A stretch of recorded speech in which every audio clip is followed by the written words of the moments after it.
Happy Wednesday. Welcome to the Scoop. World Order is a five-star flip imminent. Wow. A huge name has jumped, put his name back out there. He's going to visit Ohio State May 30th to get the first one.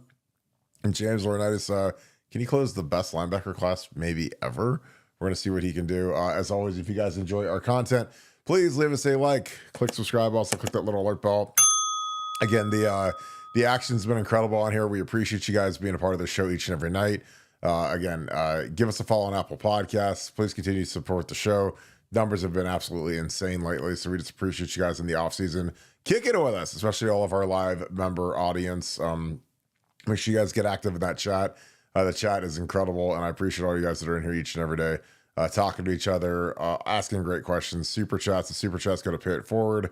Again, Pay It Forward is to help give people memberships that are first responders, military, folks that are abroad, memberships to BuckeyeScoop.com, which is the number one Ohio State message board. And oh boy, Nevada, Xavier Griffin is very high on Ohio State's wish list. He just became open. He left his commitment from USC. There's surely a lot of NIL money on the table.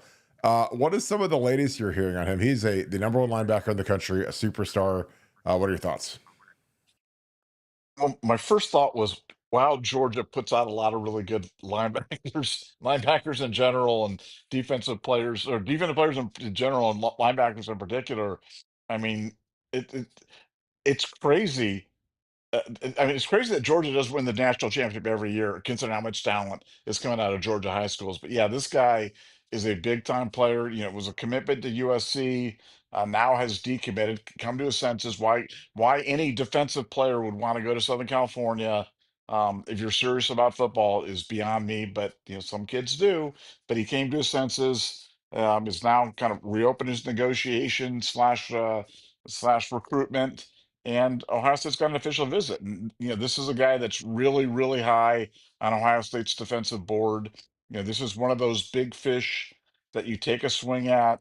Obviously the competition's formidable. Alabama seems to be one of the early chalky favorites for this. Obviously, I would never rule out Georgia for any kid from Georgia, especially once they've gone and they've decommitted from USC. But James Laurinaitis, he's rapidly ascending to that Brian Hartline slash OG Wall area of I'll go anywhere, anytime, with anybody, and get any kid. And that is just not a situation that Ohio State's really ever been in before. I mean, we've had, little recruiting runs, or we've had recruiting, by position group.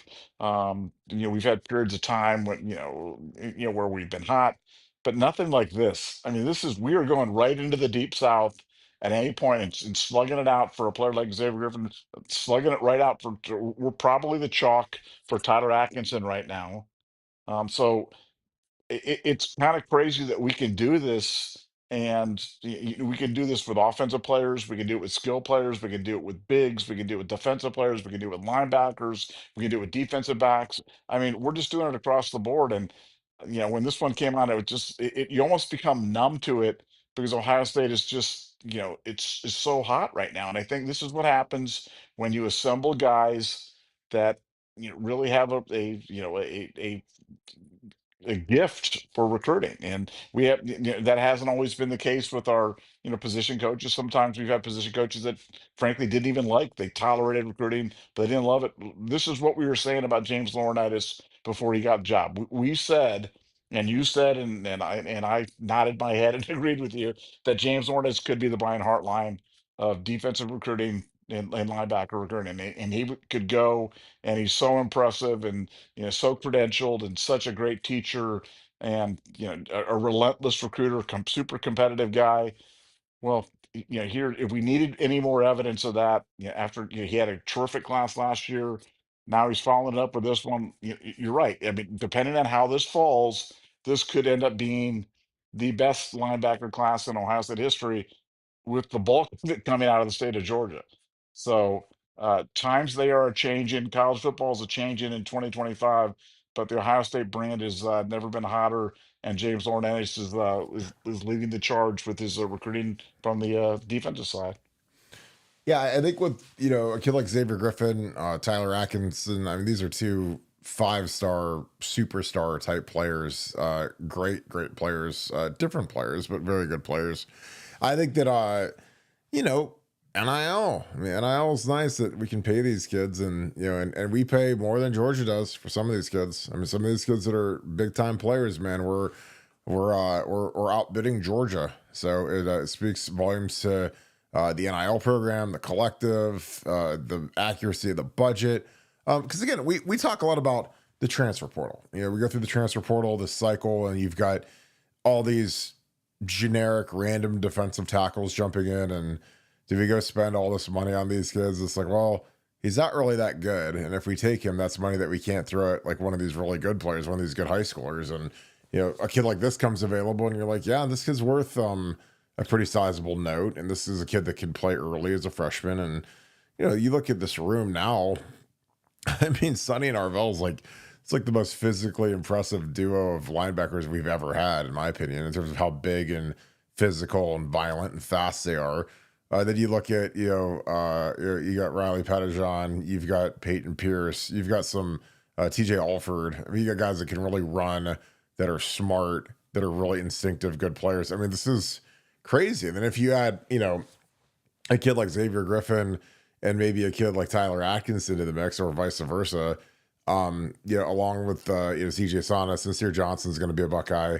It's going to be crazy. It's going to be crazy. So I love the angle of this. I love this kid's tape. I was actually just trying to get it dialed up for you guys, but he's a good player, man. And this is the kind of kid that I think that something that'll happen for the short bit of time that we have Matt Patricia as our defensive coordinators, I think that the way that we use our linebackers is going to be compelling for a lot of these kids. I think a lot of these kids are going to see the system we have. Matt Patricia is a linebacker guy. He loves to get creative. He loves to blitz. He loves to get these guys in the action, which leads to statistics, and it leads to All-Americans and first-round picks. Is when you're active with these linebackers, man, it's gonna be fun to watch. Guys like Arvell Reese, whoever's the kind of the designated rusher type guy, and this year it's gonna be Arvell. Nevada, talk a little bit about there's a really good nugget on our site from the helping technician, who's one of the best insiders in the Ohio State game, that talks about Arvell and his ascent this offseason through spring ball. I mean, he got the single digit. So those of you that don't know, when you make a number request, like say he was number 20 last year and he wants to get a single digit, he wants to get number 8, which is his high school number. Like there's kind of a process you go through. It goes through Mickey Marotti, obviously goes through your position coach. You don't just get to walk into the equipment room and change your number. You have to go through kind of an auditing process where they'll go through, is he a good kid? How are the grades? Is he, has he been good in the weight room? And he passed with flying colors and get the number that he really wanted, which is great. I love when that happens for kids and they can get the number that they actually want. But talk a little bit about Arvell's increased role utility, obviously now with Cody Simon moving on to the Arizona Cardinals. Talk a little bit about Arvell and what's going on with his role in Nevada. Well, yeah, as you mentioned, helping technician came out with picked him as his breakout player of the year, and you may say, well, what does that what difference does that make? Well, last year at this time, helping technician was kind of banging the drum about Carson Hinsman, and Carson Hinsman was kind of a forgotten man at that point in time, and been bench slash whatever for the Cotton Bowl. We brought in Seth McLaughlin. He wasn't on anybody's depth charts. Ohio State really didn't think much of, wasn't even talking about him, but helping technician was. Helping technician was like, this guy is a terrific player. He's the spiritual leader of that line. When he gets his chance, he could ball out. He could play any position on the line. He could play inside, outside. He could play center, guard, tackle. We could play anywhere you want. And sure enough, that's what happened. So this year, he came out today and he's like, hey, Arvell Reese is that guy. I mean, he is physically imposing. He's helping technician said he's like 6'4", 241, which is again massive size for a linebacker. And Matty Patricia's kind of going to unleash him as that blitzing guy, as that blitz package. And we've talked about many times how not every linebacker is a good blitzer. and some linebackers just aren't good blitzers. I mean, you could blitz them, but if they just stick to the guys like Velcro, or they're not bendy, or they're not, they can't get around the edge, or they don't have that knack for slipping through the holes. Blitzes doesn't do much good when you do that. But Arvell's kind of got that ability. They've identified it with him, and apparently he is just killing it in the offseason workouts. Yeah, massive, massive young man, and helping technicians pick for breakout star slash secret weapon for the OSU defense in 2025. And when you talk to helping technician about kind of the defense offense war through the spring, he really was high on the defense. And that was surprising because we talk about the offense with Julian Sane, that great offensive line, Max Clare, JJ Smith, Carnell Tate, Brandon Ennis, Mylan Grant, we can go on and on and on. But he thought the defense was running ahead of the offense throughout the spring. So it's going to be interesting, once we get into fall camp, once we start up with that big, massive game there against Texas. One of my questions was really, how do you replace so much talent on this OSU defense? And this OSU defense, we lost just a massive amount of starts, a massive amount of experience. Our entire front four, key guys at linebacker, defensive back, just so much experience. And having guys like Arvell Reese could be part of the solution because he flashed in limited action last year. I thought in some ways I thought he played better than Sonny. I mean, not that Sonny wasn't really good, but I thought in some ways Arvell was super, was effective. But this is helping Nation thinks he can ascend from flash, occasional performer to star on the defense. And if we get a star at the defense at linebacker, that'll go a long way towards solving some of the question marks that we have about the 2025 defense.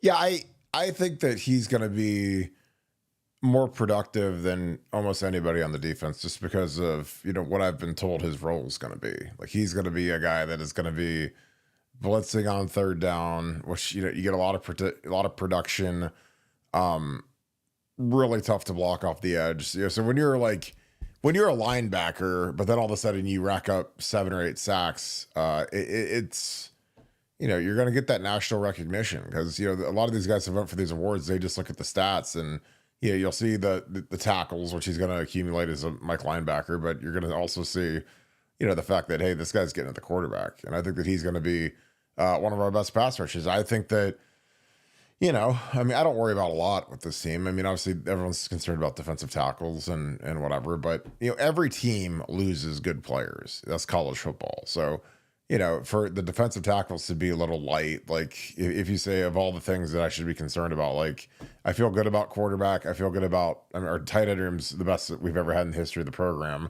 Our wide receiver room is one of our top 3 or 4 rooms we've ever had.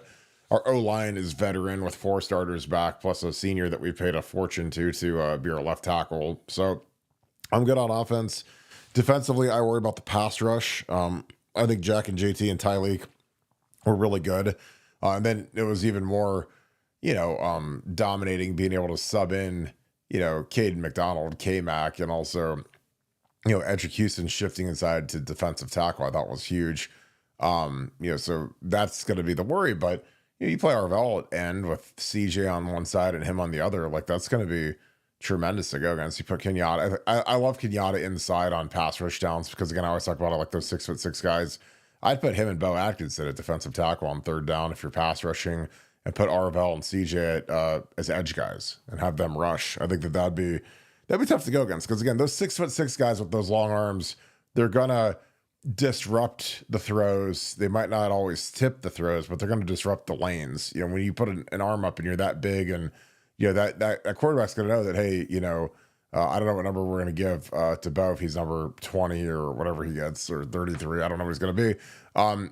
Whatever number he gets, like they're going to know he's a 6'6" guy along with Kenyatta, and that's a problem. But I think that Matt Patricia's confusion in what he runs on defense is going to be really fun to watch, especially because again, I think that the back end will look very similar. I think that our shell, the 5-man shell, the 3 high safeties and the inverted Caleb Down stuff that Jim Knowles, I thought was a genius with deploying. I think that that's going to look similar. I think our back end is going to be much different because I think that with that back end, you're going to have a really good shell. But that front end, with Pat Patricia and what he likes to do with linebackers, I think it's going to be really aggressive. I think we're going to get after quarterbacks. I think that it's going to be kind of an art to confuse the offensive line. Matt Patricia is a fascinating guy because he's coached offensive line. He played offensive line. He knows how to beat and scheme against protections and get people to do stuff that he wants them to do so that he can hit them with kind of like a counter strike type deal. So I'm excited about it, man. And I think that the good news about Arvell is he's hungry. This is his first year. And he really, really has a huge fan of Matt Patricia, which is great because again, when the coaches love you and they think it's kind of like designing a play for Jeremiah Smith or designing a play for Max Clare. When they think that you're good at something, they're going to try to put you in positions to kind of flaunt that and show that off. And I think that's what's going to happen with Arvell. Nevada, these guys are starting to get back into town after their 2-week hiatus of vacations and finals week and everything else. What are you excited about? Again, this is going to be, we're starting summer conditioning. These guys are going to get some of the tequila ran off their bones a little bit and some of the Patron or what else they've been drinking. But what are you excited to hear about over these next few weeks as these guys start conditioning? Well, you've the questions that I have about the team are really kind of the same questions that everybody has, but I'm excited about hearing the answers because I've seen what some of these guys have done in the backup roles. I've seen what Jermaine Matthews has done. I've seen what Jalen McLean and what other guys have done at safety, and I'm just kind of excited to see these young guys start stepping into these roles because now it's time. Now the older guys aren't there anymore. Now these younger guys who maybe have taken a subservient role, who couldn't take a leadership position or a holler guy position because hey, it's not your time yet. You sit here and you wait. And, when it's your turn, if you're Malik Hartford, we'll let you know when it's your turn and you can step up and start talking. But now they can do it. And that's what's fun to me about the summer. That's the most fun about the summer is seeing these guys that were in the kind of the supporting actor roles stepping up to be prime time. James Peoples and CJ Donaldson. I mean, last year, I mean, it was Quinshon and Trey. And CJ was somewhere else, and James Peoples was great at backup duty, but he was the backup guy. Now you see the videos of James working out in the offseason. He looks absolutely shredded, absolutely massive. They both do. And I get excited about seeing the next thing because, like you said, it's Ohio State. So every year we're going to lose guys. This is not the NFL. You don't have guys for 10 years, or at most you get them for 4. Most of the time it's 3 or 2 or maybe even 1 season, until they're NFL ready and off to the league. But um, I'm just excited to see the young guys. I love young guy football. I love the fact that the expectations for Ohio State are somewhat tempered in 2025. I hope with the fan base just because we're coming off a national championship in 2024, so maybe that satiated the thirst of some of the crazies for a little bit, and now we can just kind of like let's ease into the season. Let's see where it goes with the Texas game. Let's watch these young guys develop because 2026 is going to be a magical year. And I think by the end of 2025, Ohio State's going to be cooking, because we've got a lot of young guys, but by halfway through the season, you're not rookies anymore. You're not young guys anymore. You're veterans at that point in time. And Ohio State's got, a lot of good pieces in place. But this team is not going to be a finished product. It's not going to be a finished product in the summer. It's not going to be a finished product in the fall. But by the end of the season, by games 9, 10, 11, by playoff time, Ohio State could look like a completely different group, and that's what I'm excited about seeing. Yeah, I think that when you look at it's funny. I was thinking about the offense today and going through the eligibility, and yeah, like Max Clare, in all likelihood, we're going to get 2 years out of him. I don't think he's going to stay for a fifth year. He might not stay for a fourth year if he has a big year because I think he's that good. He could be a 3-and-out kid, but he's only a redshirt sophomore. And I was looking at that because we talk a lot about offline about how this team's going to be really good. I think this is going to be a top 3 team in the country easily. I think he easily win another national championship. But in 26, when you've got literally everybody back except for Ethan Onyanwa and maybe Carnell Tate, who I think will declare, that's going to be insane. you're gonna have James Peoples, Julian, JJ's final year as a junior. Innis will likely be back unless he has a huge year, which I don't know if he'll have enough numbers to take off. I think he'll be back and be a senior captain. The whole offensive line is back minus Ethan. I mean, that's going to be terrifying. But yeah, I think I want to hear a little bit more about, Julian Sain's relationship with Brian Hartline, and Billy Fester. I've been digging into that, and I think that there's a good chemistry. I think that Julian really likes Brian from people I talk to. They think that there's a really good synergy there. Because again, I think that, the play caller should usually be the quarterback coach, in my opinion. If you're the offensive coordinator, you should be coaching the quarterback. So it'll be interesting to see, if the Chris Carter stuff gets done, which it should get done here pretty quick. Does Brian get down to that quarterback room a little bit more? Do they have other guys helping run that receiver room a little bit? I think that's going to be fascinating because, like I said, and again, I challenge anybody in the chat or anybody listening, go find how many offensive coordinators are also wide receiver coaches at any level of football, especially college NFL. Because again, I don't know. I don't think it's ever been like that at Ohio State.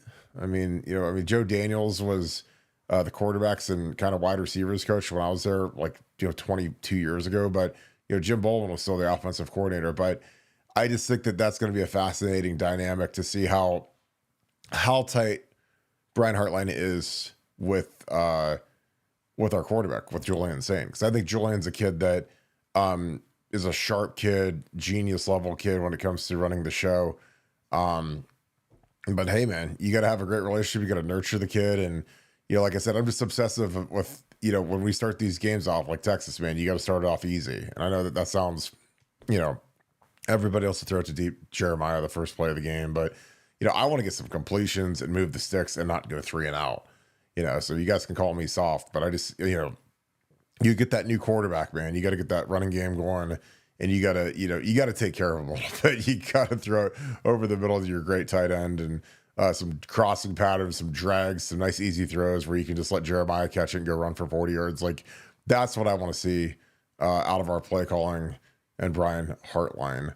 Nevada, the recruiting stuff has been great. What have been your thoughts on the NIL? Because I think with our NIL stuff that we've done, we're really sharp and we're beating teams on NIL consistently. There's some teams that just are out of control with what they bid, but the teams that we go against the most, teams like Georgia, like we outbid them with regularity. Like, what are your thoughts on that? Well, and Kirby Smart talked about that. He talked about, there was some guys that went to him, like half his starters went to him before a bowl game and were asking to renegotiate the NIL, and he told them to get out. And Georgia's not great at they're good, but they're not great at the NIL game. But then, like you said, there's some schools that are outliers. There's, Miami just got that Jackson Cantwell kid, the number one offensive lineman in the country, and reports are they paid him $10 million. So, I rue the day. I rue the day that we have NIL without guidelines, because I feel like we're in a period of time right now where, as Ohio State, we're navigating it as best we can. We've got some very generous donors, some really smart people, working on this. Mark Pantoni's doing a really good job managing the salary cap on it, but I worry, and maybe I worry too much. Maybe I'm just worried about nothing, and I'm old Nevada, just worried about his shadow. But yeah, I worry about, look, Phil Knight spent a lot of money in Oregon, but he hasn't really like unleashed the Kraken. Phil Knight is 87 years old. They just had an article out where, because Paul Allen is selling, or the estate of Paul Allen is selling the Trailblazers, and they were asking if Phil Knight was going to buy the Trailblazers because he'd offered $2 billion for them a few years ago, and he said, "No, I'm getting too old to do it. I'm 87." Um, it's like, at what point is Phil Knight just going to throw 150 million into players? That could happen. That could happen at any time, and I just worry. I just worry about it. Maybe I worry too much, but no. Ohio State's got NIL cooking right now.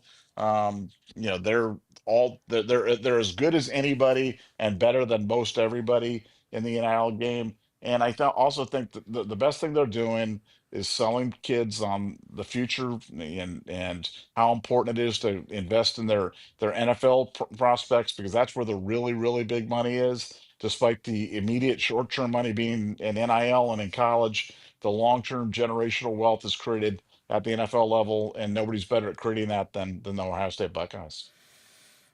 Yeah, I think it's cringy when a kid is committing to Miami and like Drew Rosenhaus is there, and that's the new reality though. I mean, he's the guy that negotiated the NIL deal. I just again, if Mark Pantoni came to me tomorrow and said, Kirk, what's your recruiting strategy going forward for offensive linemen? I'm going and getting two guys out of the portal every year. I'm paying them a fortune. And I'm going to have my left tackle and maybe my center come out of the portal. Unless you have a year like this year where you have four really good returning starters and you'd end up losing. Like, you don't want to, cut off your nose and spite your face and, like, go get a center and then Carson Hinsman goes to the portal and he's better than the guy you bring in. But, like, was I upset when we didn't give David Sanders $2 million? Not really, because the kid's he's 280 pounds. He's probably going to he's not going to redshirt this year, but if he goes out and plays, like, how good is he? Is he really going to be like championship level as a true freshman? And do you really want to make that kid your highest paid guy in your offensive line room? I don't.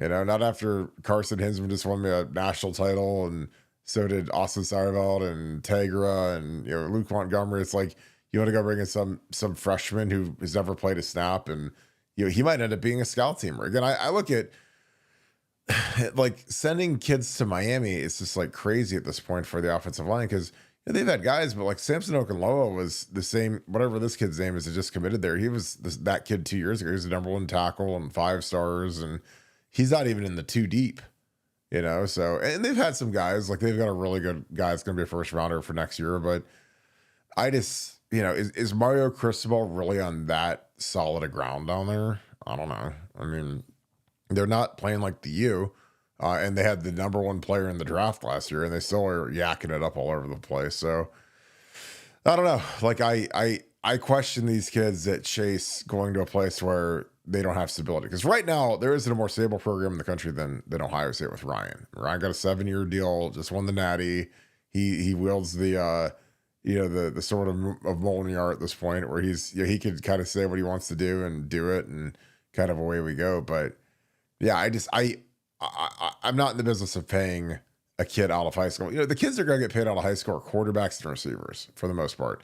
Pass rusher, maybe a corner, a Devin Sanchez type kid who isn't going to be a bust. But God, paying an offensive tackle who probably won't be able to play for at least a year, I think that's crazy. I love getting an Ethan Onyanwa or a Seth McLaughlin, a 1-year rental, good program guy, great player, will get the job done. Has film blocking college kids, has NFL traits. Like, I like that model. And again, that might be crazy, Kirk, but like, you got a guy that has proven he can play college football, and he's going to be your left tackle. And again, I thought he looked really good in the spring. I talked to people. He's leaner. Again, it's the contract year for the NFL, so he's going to get in the best shape of his life and put down the fork and pick up the green tea smoothie or whatever you need to drink to get lean. So. But I'm excited about the direction of this team, and I think our NIL game with like the foundation is absolutely killing it right now, which, hey, it's good for us. I love it. Nevada, any thoughts to dig into a super chat? No, just you're not going to get them all, but we're going to get more than our share. And kids like Jackson Cantwell and the $10 million man, and the best news of all is that he went to Miami, because Miami is just Yeah. not a factor in Ohio State's future. If the kid goes to Miami, great, they can go on to be NFL player, whatever. They're not going to affect us in any way. It's way better than other schools. It's better than Oregon, better than USC, but certainly better than Michigan. So let them go to Miami next, and we'll be just fine. It's so funny because I felt the same way. When all of a sudden a kid goes somewhere that we're never gonna see those guys, So I mean, good riddance, and I hope he has fun. But I just, in my right mind, I couldn't send my kid to play for the U at this point. RJ, appreciate you, my man. Ranjit, sorry, thanks to the 5. He says, congrats to Santonio Holmes for getting his first coaching gig as wide receiver coach at Central State. Wishing him a lot of success in coaching. Nevada OH. I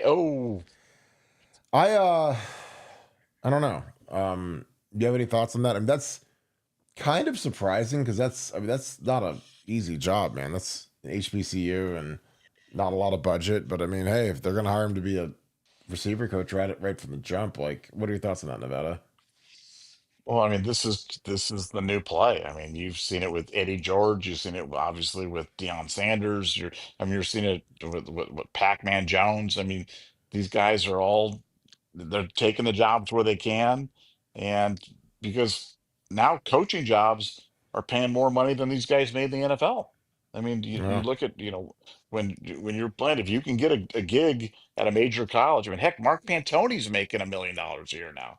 So like yeah, I just think you're going to see more and more of this, and they're going to take the jobs where they can because it may be an HBCU, but at least you can start there and then go somewhere else and cut your teeth and figure it out. But I think the reason coaches or players didn't do this before was that it wasn't worth the money to do it. But now it's a completely different economic model, and I think those guys are jumping at it.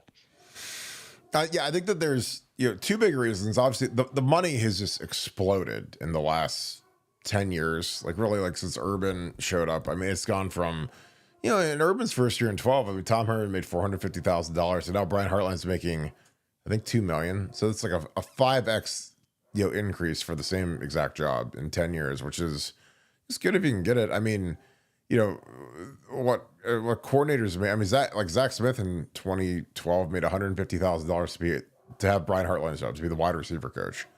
And Brian's making 2 million. So I mean, it's been crazy.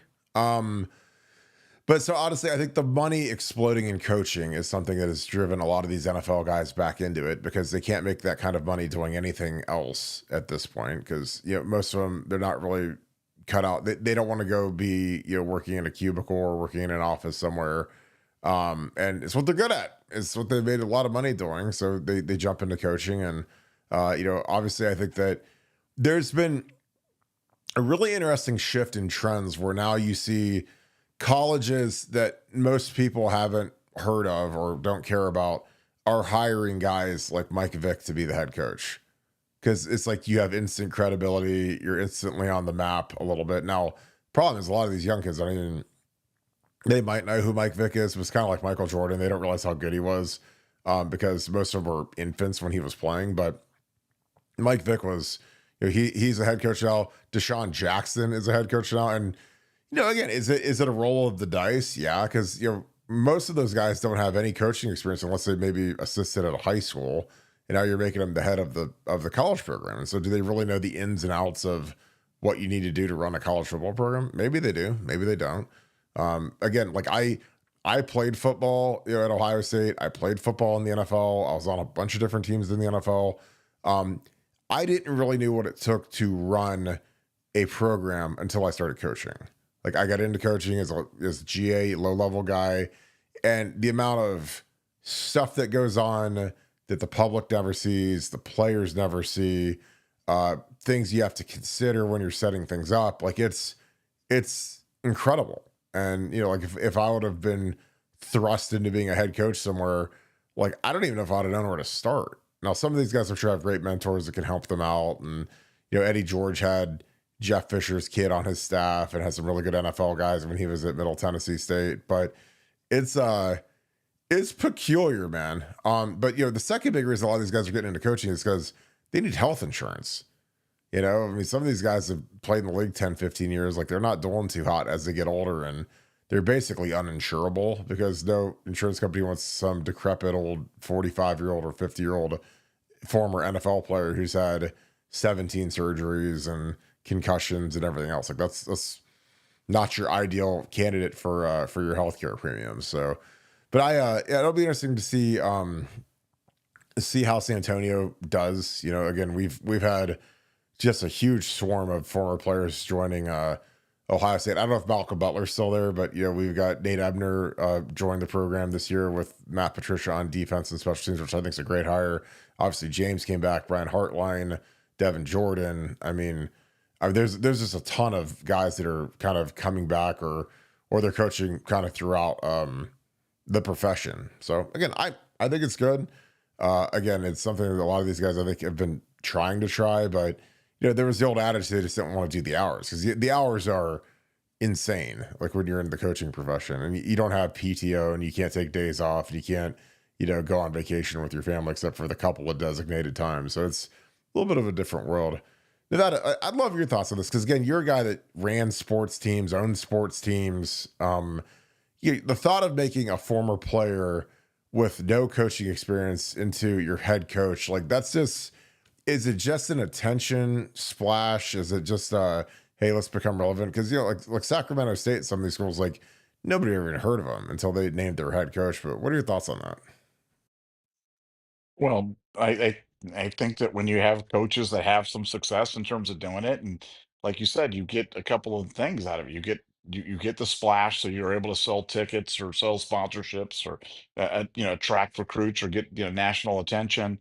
And then there's a chance that the coach actually turns it to be competent. So if you figure it's a if you figure good coaches aren't going to come to your school anyway, why not take a chance on a name coach and hope he becomes a good coach? And at least, and you mentioned Sacramento. So I'm glad you mentioned Sacramento State because that's one of the more interesting stories. I don't know how close people are following Sacramento State football, but like they're, I'm not saying they're going to become USC or UCLA or Ohio State or anything like that, but they're spending money and they're really trying and they're really, they're getting some stuff kind of going on there. And, they nobody had even heard of Sacramento State football. They're for those that don't know, they're out in the Big Sky conference, but they're trying. I mean, they're trying and they're trying with they got UNLV's offensive coordinator. They're trying doing some different things, and I think that's an example of a program that would I be surprised to see them make a big splash and try to hire a big name, big name player, Jerry Rice or whomever is your next head coach. Wouldn't surprise me at all. Because look, you're taking a chance hiring a head coach anyway. You never know. You don't have any idea. And the good head coaches are going to be coaching at the big schools. So got to take a chance. These smaller schools like Sacramento State aren't afraid to dig in their donor pockets and go for a splash hire. And I think it's great for college football. So I love it. And I apologize, Vic is at Norfolk State, but Sacramento State they hired somebody as their I don't know if it was Doug Christie. It was a former basketball player. That's why I got the wires crossed because they were just in the news for hiring. I thought they hired Mike Bibby, Mike Bibby. So that's their new head basketball coach, a guy that made $200 million in the NBA is now coaching. But again, it kind of crosses into the basketball thing too, where you have guys that they're not particularly experienced, but they get hired, and it gives you a splash. I don't know, like mentally, you probably couldn't do that at Ohio State. You couldn't just hire a former player, and that was kind of why I laughed with Chris Spielman. Like Chris Spielman wanted to be the head coach, and he'd never coached before, and I'm like, dude, like that would have been an abject disaster. And he's done a great job as a personnel guy and working with the Lions or whatever, but it's not the same as actually like knowing it and learning it. Couple more super chats here. Rave YouTube, thank you for the 10. In the day era, we don't seem to be preparing backup quarterbacks to take over a role until the starter fully leaves. Why is that? Why can't a former backup go into a year with some actual experience? I think it's tough because we've played a lot of close games. Now, I've been the king of we need to pull the starters earlier. I don't like, but again, when you're only getting 60 plays, like it's harder to get those guys out of there, especially now that we huddle, we go slower, games are faster. They've got more commercials now than ever, so you have less actual football time and more commercials. So I don't know. I mean, I think it's tough because like this year with Julian saying like he's going to need every rep he can get. So I mean, you're not going to really be able to prepare your backup. And the other hard part is, I mean, our backup last year was Devin Brown, and he left. So I mean, the reps we gave him, I don't want to say we wasted him because we needed him in some clutch moments of the season where he stepped up and did some nice things. But it's hard. Like there's no preseason in college football like there's in the NFL, where they've got the two preseason games and you can play the backups and see what they can do and get them some experience. But Ryan's from the NFL model, man. In the NFL, like the backup quarterback barely gets any plays in practice, unless the starter is struggling. But if the starter's not struggling, like the backup's getting 5% of the reps, and he's got to be ready to go on Sunday if someone gets hurt. So I don't know. I just, it's hard to waste reps once you pick your guy. If he picks Julian Saint, like Julian's going to throw every single ball that he can to Jeremiah Smith and Brandon Ennis and Carnell Tate and Claire and all the guys that are with the first huddle. Like he's got to get that down as much as he can once practice starts. So, but it's a great question, and I think that I'm critical of that for all positions because I don't think that we pull starters early enough because I think we're too obsessed with statistics. So, and Urban was the king of that. Urban would leave guys in until the fourth quarter and throwing it in, and which again, that's fine. These guys get paid on their offensive statistics, and they get, you get judged on what you're judged on. If you're Mark Pantone, you get judged on how many number one recruiting classes did you bring in, how many 5 stars do you bring in. If you're Ryan Day and Brian Hartline, you get judged on how many points did you score, how many yards did you get, how many touchdowns, blah blah blah. So sometimes it's we're trying to win guys awards like the Heisman. So we leave CJ Stroud in longer than we really needed to. Nevada, your thoughts? And again, RaviTube, thanks for the 10. I appreciate you. He says, in the day era, we don't seem to be preparing backup quarterbacks to take over a role until the starter fully leaves. Why is that? Why can't a former backup go into a year with some actual experience? What are your thoughts, Nevada? Well, look, it's been a criticism that we've both levied at Ryan. We don't feel he pulls the starters. So that, let's put that aside just for a second. You're spot on. I mean, the clock rules now. You don't stop the clock after the first downs, and um, there's just less plays. We have less plays, and you think about our season like last year.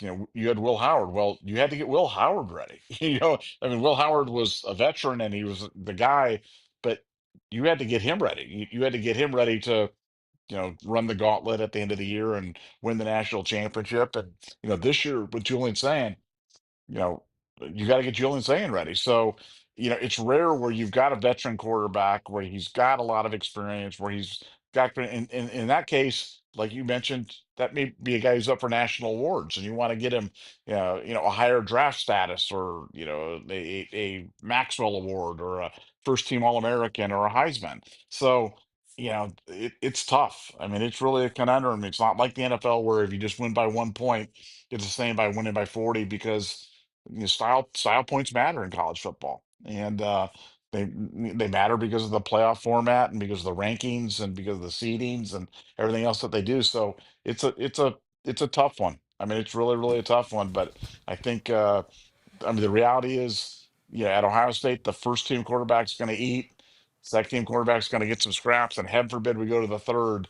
Then it's a Cardell Jones situation, and you just hope for a miracle at that point in time. Now here's my question because obviously you talk and it sparks some thought process for me because again we live in this age of paranoia. Matt Rule not wanting to have a spring game, not wanting to have it on TV. Is there a part of you that has a paranoia that if you put in a kid and he's really good and he shows out that you could lose him or he could have leverage in the NIL thing or I don't know. Like, because to me, it reminds me sometimes, especially like if you're like later in the year and maybe you haven't shown a kid yet or, or whatever, maybe some kids turn up in practice. Like in the NFL, when they would have preseason games, there would be sometimes if a guy was doing really good where teams wouldn't play young players because they didn't want other teams to see how good he was doing, in case they had to cut him and try to expose him to the waiver process and see if he could slip through. Or generally that's why when they would do it. It's like they're trying to hide this guy because he's really killing it, but they wouldn't put him in the game. Is there any of that? Because again, I just at some point you just have to go play football and wherever let the chips fall where they may. But again, we don't. There's coaches that don't even want to have spring games anymore because they're so scared about guys getting poached, or getting a higher value in NIL. Like, what are your thoughts on that? Well, this reminds me of the great '70s movie One on One with Robbie Benson, where Robbie Benson was put in there for Western University, and he went in, and the coach wouldn't put him in, wanted to get him a scholarship off, and then he went and played. He wins the game, and then he goes to the coach, and the coach is like, "Hey, we're going to treat you well now." And he's like, "Hey, all the way with the red hot poker, coach. I can play anywhere I want." and he leaves. So it's exactly that you're saying that reminding me of that great movie One on One with Robbie Benson. So Just thanks for that great pure, walk down pure, memory lane. pure. It was a pure NIL play by the kid. I can go play Well, anywhere. yeah, I mean, poor Robbie. Like I said, they were so mean to him, man. They were trying to take away his scholarship, and they were beating him up and making him run the stairs and taking away his tutors and all this stuff like that. But man, he didn't quit. He did not quit. He hung in there Is like that grim death. is that better than the football movie that's got is it Wildcats? It's got the girl coach. They like all run around the track. Is that is I never watched Wildcats. That was with Goldie Hawn. I never watched. you never saw? Wow. No, the greatest football movie that's ever been made and will ever be made about football ever, ever, ever is The Best of Times with Robin Williams and Kurt Russell. That is the best football movie of all time. There will never be another one quite like Reno Hightower playing there in his white shoes. And yeah, that is the greatest football movie that's ever been made. End of I, story. and in the comment and in the chats, I want to hear what from all of you. What is the greatest football movie ever made? Because I don't. Other than the best of times, the second best football movie other than the best of times. And don't say you can say remember the Titans, but then you got to include the deleted scene about Ohio State and so like okay, we're going to Ohio State together and they're jumping up and down. Woo, woo, Ohio Dude, State. I legitimately like it's any given Sunday by far. Oh my god. No, I mean, no. what a great movie. Al No. Pacino. Oh my god. He and LT got Michael Clark Duncan fired from being the shark because he wasn't authentic enough. And dude, I think it's Oliver Stone. Like he directed it, and he wanted LT to come down and like tell Michael Clark Duncan how to be like a crazy, insane linebacker that had a chainsaw, and like LT's like, this is what you should do. This is how you should do it. And so his was just hiring LT. He's like, do you just want the part? And I'm gonna fire this guy. And LT's like, sure. I was like, I mean, what a great movie. I mean, come on, dude. Cameron Diaz too, prime Cameron. It's pretty good. She also went to she went to De La Salle, smoking on that ganja. There's something about Mary. Yeah, exactly. Now And the that with mask. that. The mask was elite. Yeah, there's something about Mary though. That movie, I die laughing every time I watch that movie. That is hysterical. That is a great movie. All right.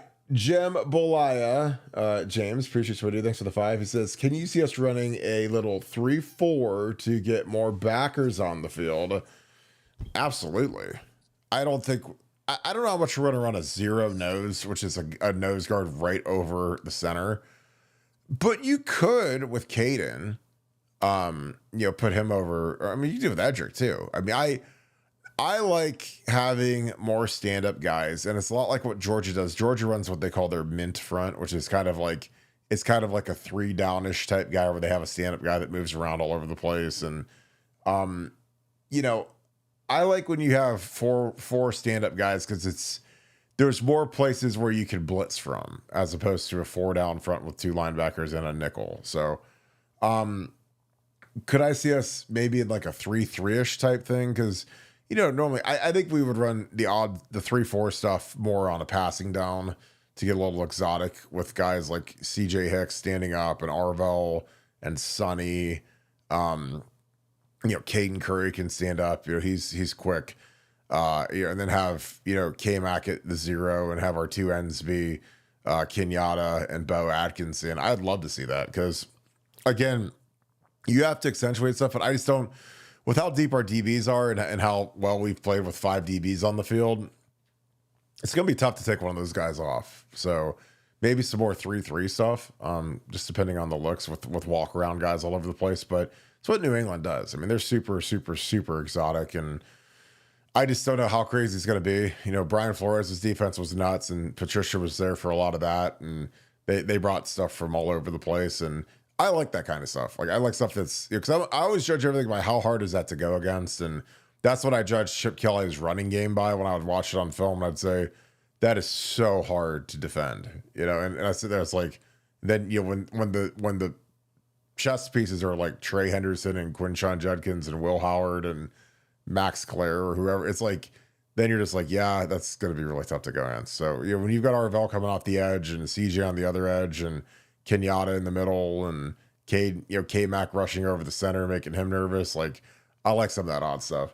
Nevada, can you see us running a little 3-4 to get more linebackers on the field this year? Well, I think Patricia's going to have to find creative ways to bring pressure because let's face it, we don't have. I mean, Bo Atkinson addition was huge, but it's not like we've got like Marmadukes at defensive end that are just going to be able to just get to the quarterback anytime we want to. I think he's going to have to get creative, but I think that's what like Matt Patricia likes to do. So I think the defense is going to it will feature a lot of that, and as much as we bemoaned the jack.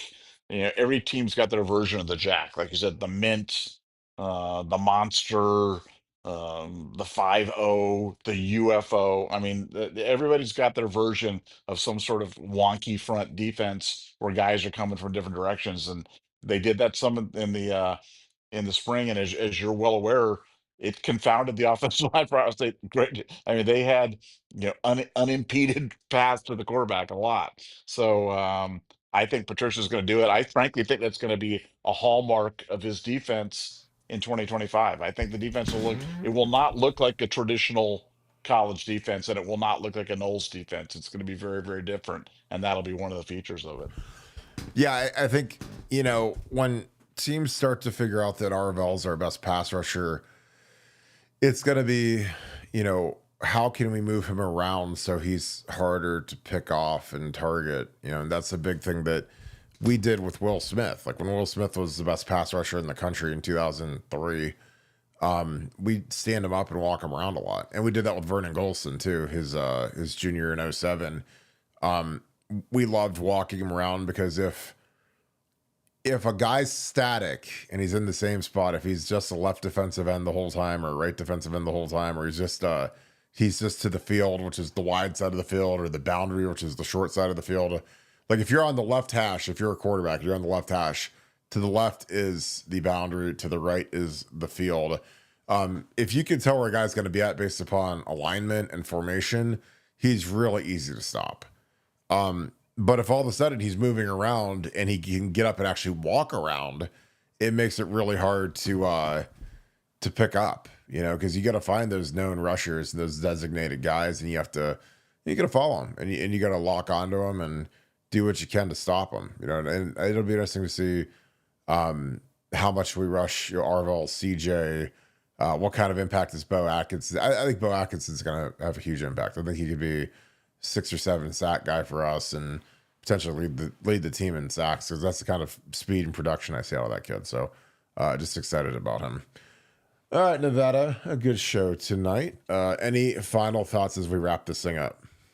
No, just if you like this show, you should consider becoming a member at BuckeyeScoop.com because that's where we're at the other 23 hours a day. Our message board is so much fun, have so Oh my many God. amazing topics on it. If you ever wanted a place that's like an accumulator of interesting sports stuff that may be of interest to you as an Ohio State fan, that's what our board is. It's very eclectic, got incredible stuff on it, and it's $12 a month, so it's 30 cents a day. So for 30 cents a day, you can go on the board, peruse stuff, make new friends, learn about a lot of stuff. I have all your Ohio State information there, and then hit the podcast at night. So that is the complete OSU fan experience if you want to be the best OSU fan you can be.